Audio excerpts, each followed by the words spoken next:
Chers cryptopiotes, bonjour, c'est David, bienvenue dans cette nouvelle vidéo du lundi pour l'analyse du sentiment de marché des cryptos. Que s'est-il passé cette semaine dans le monde du Bitcoin? Eh bien, pas grand-chose, très bien, et bien tant mieux, parce que le Bitcoin consolide au-dessus de ce petit support que j'avais indiqué lors de la dernière vidéo, et donc c'est très bien, support des 50 000.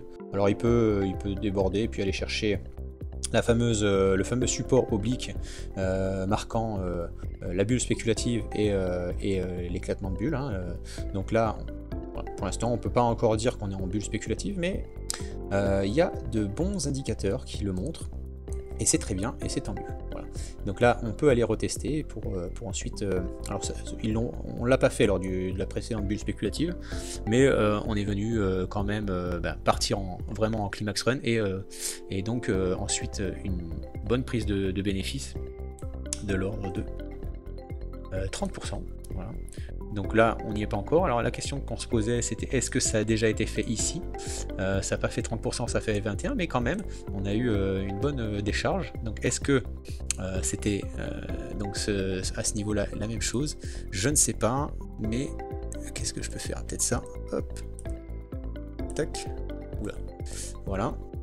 Et donc là, est-ce que ce sera la même chose? Je peux mettre un smiley. Tac. Voilà. C'est ça.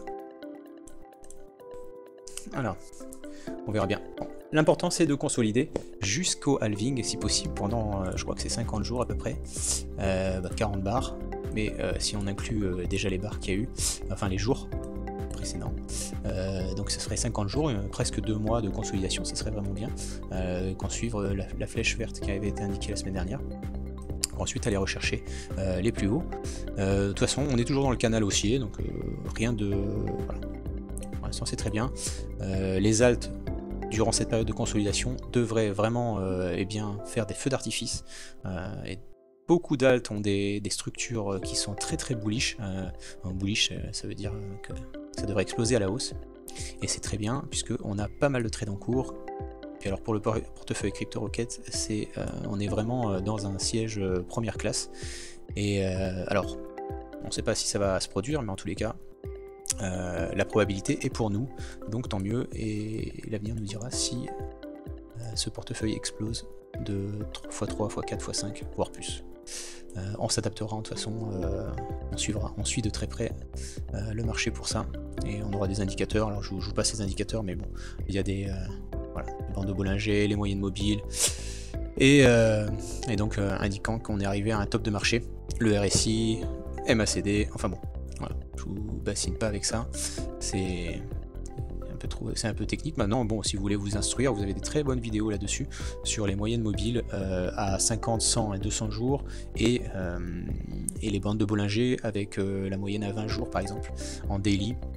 Voilà, alors là j'ai enlevé tout ça pour que ce soit plus clair, mais grosso modo, voilà.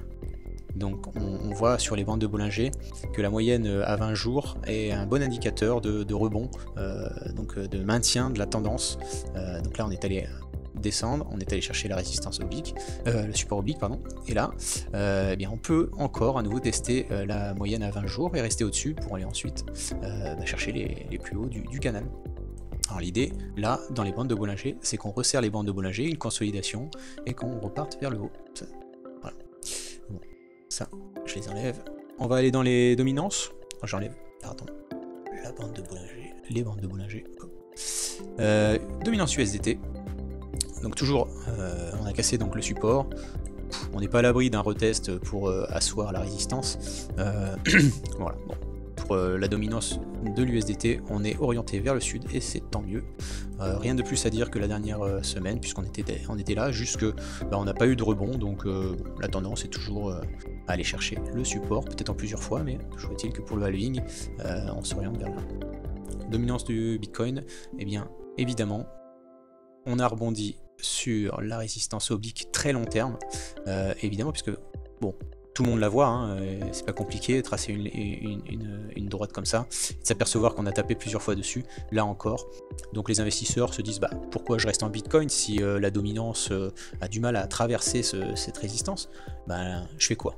je vais en stablecoin ou je vais un petit peu m'amuser dans les alts histoire de transformer, je ne sais pas, par exemple si j'ai 10 bitcoins pour faire un contron, bien sûr 10 bitcoins c'est énorme, mais bon, si j'ai un bitcoin, je me dis bon, si j'allais dans les alts faire un x2, x3 et que je revienne ensuite dans le bitcoin lorsque cette résistance serait cassée, de façon à ce que j'ai non plus un bitcoin, mais peut-être 2 voire 3 bitcoins, et ensuite que je reste en bitcoin jusqu'à ce que je touche, je sais pas moi, cette résistance, et ensuite je me mettrai en stablecoin, comme ça j'aurais gagné, je sais pas moi, j'aurais fait un x3, x5, x10 sur mon portefeuille de départ. Voilà. Donc beaucoup de, évidemment, les gens qui font de l'analyse technique voient cette résistance là, et donc c'est pour ça que là, les alts ont une bonne carte à jouer, peut avoir vraiment quelque chose de très intéressant au niveau des alts. Donc déjà dans un premier temps la dominance du Bitcoin viendrait rechercher son support et possiblement casser par le bas pour ensuite aller chercher à nouveau l'autre support qu'on a déjà testé plusieurs fois, et pourquoi pas le casser et aller chercher notre objectif long terme qui était un petit peu utopique, mais tout est possible en crypto.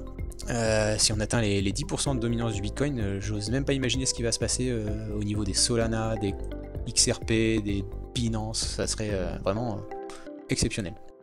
Bref, je crois que j'ai déjà dit dans une vidéo, mais c'est un doux rêve en fait. Et donc sur la dominance des alts, on bascule. La dominance des alts, par contre, on a un objectif aussi qui est là, 25,22%. Donc c'est les alts sans les top 10. Donc il n'y a pas dedans, il n'y a pas l'Ethereum, il n'y a pas les XRP, il n'y a pas, je crois que c'est Solana aussi est dedans. Voilà, il y en a d'autres dans les 10, ça varie, mais en tous les cas, bon, c'est pour ça que on ne peut pas additionner les dominances dont je parle là, dominance du Bitcoin étant à 52 actuellement, dominance dans ce qu'on appelle les alts, c'est les market cap un peu plus élevés, est à 12, mais si on intègre l'Ethereum et enfin le top 10, évidemment on serait déjà plus élevé, mais TradingView ne le propose pas, ou alors je sais pas le trouver. Donc là on s'occupe de ça, c'est les alts de plus du top 10. Donc c'est un indicateur d'alt season de toute façon. Voilà, là très simplement on est allé encore retester ce support. J'ai cru, alors là on est en weekly, je vais me mettre en daily, j'ai cru qu'on allait partir là, que c'était parti sur les 3 jours d'affilée. Non, on est revenu tester ce support, c'est pas un problème, on peut revenir encore plusieurs fois, mais à un moment il va falloir choisir, et si possible là-haut. Voilà, là-haut dans un premier temps, et puis notre objectif à long terme dans un deuxième temps. Je sais pas où est-ce qu'il est, il est à droite. Ouais, il est ici. Donc, je pense qu'en termes de durée, on est un peu trop loin, mais bon, peu importe, 25% de dominance. On peut jeter un œil au total market cap. Donc toujours orienté à la hausse. C'est un bel objectif ici, d'arriver aux 2,16 trillions. Un bon objectif. Alors là, comme le Bitcoin stabilise, et bien évidemment, le total market cap fait pareil, puisqu'il représente 50% donc, du total. Donc si le Bitcoin stabilise, c'est logique que le total market cap stabilise aussi. Mais voilà.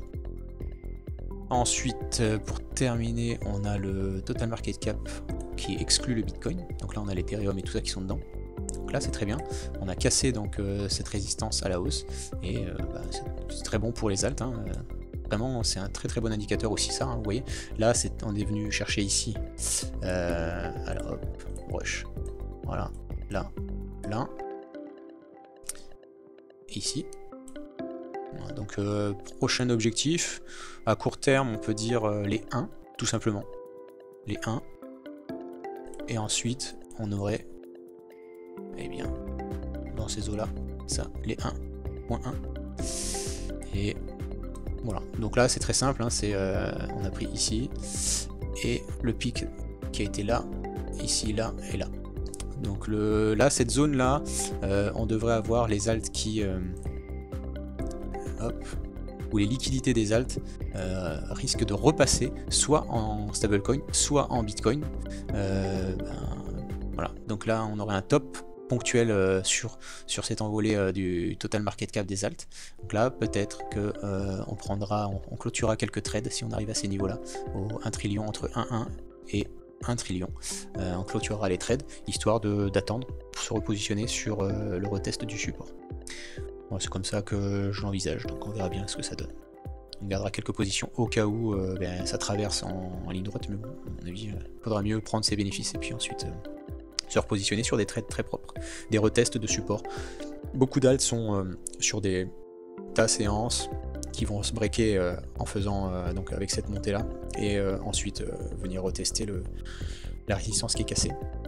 Donc on se reprendra des positions à ce niveau là. Pour le portefeuille CryptoRocket, je pense qu'on va conserver, même si on arrive dans ces niveaux là, on conservera.